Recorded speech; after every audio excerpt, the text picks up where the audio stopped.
Let's turn to other matters. Now, your organisation, the Refugee Women, could contribute an additional $1.4 trillion to global GDP if the discrimination and official obstacles they face were removed. That's according to a new report by the IRC and the Georgetown Institute for Women, Peace and Security. Mr. Miliband, I can see the logic that says if women were able to play a full role in the economy, but the obstacles, David, the obstacles to them being able to do so as refugees are simply enormous.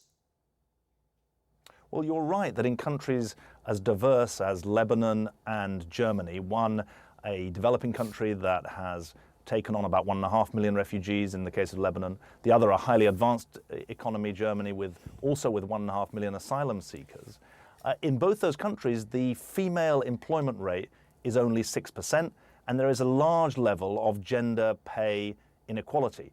In Turkey, which is the country that has more refugees than any other country in the world, about 3.5 million from Syria, there is a 94% gap between men and women in their pay rates. And what we're saying is that there are two problems. One, the gender pay gap, and second, the underemployment of refugees when they arrive in countries. Right. And we're arguing that there is a package that could tackle both those problems and turn these people into net contributors to the societies that they're arriving in. But what is that package? Because these people arrive with not known skills, or in many cases provable skills in terms of certificates or whatever it might be. So by definition, they will not be necessarily practicing the professions or careers for which they have been trained. So what needs to be done?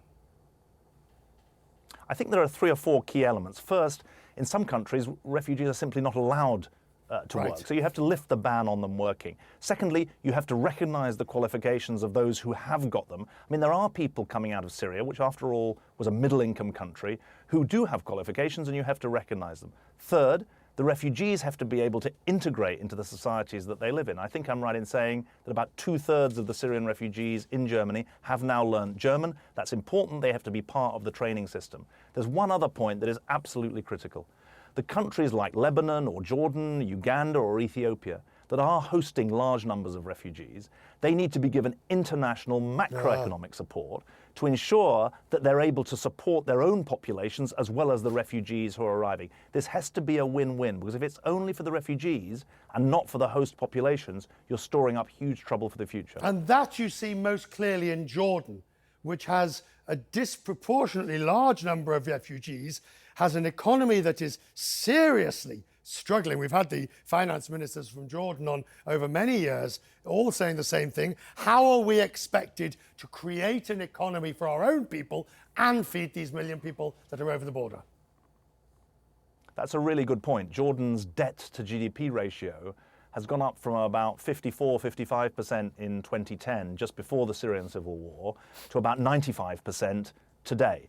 And so you can see that there is a stark correlation between the pressure, the macroeconomic pressure that exists in the country, and this extra caseload of between 650,000 and 1 million people who've arrived in the country.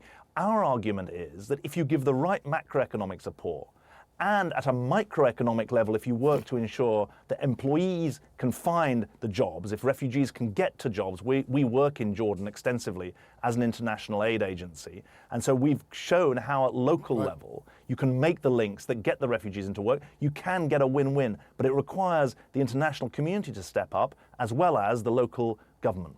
David, good to see you, sir. I appreciate you taking time this afternoon. It's much appreciated. Thanks for your time, Richard. I appreciate it. Thank you very much.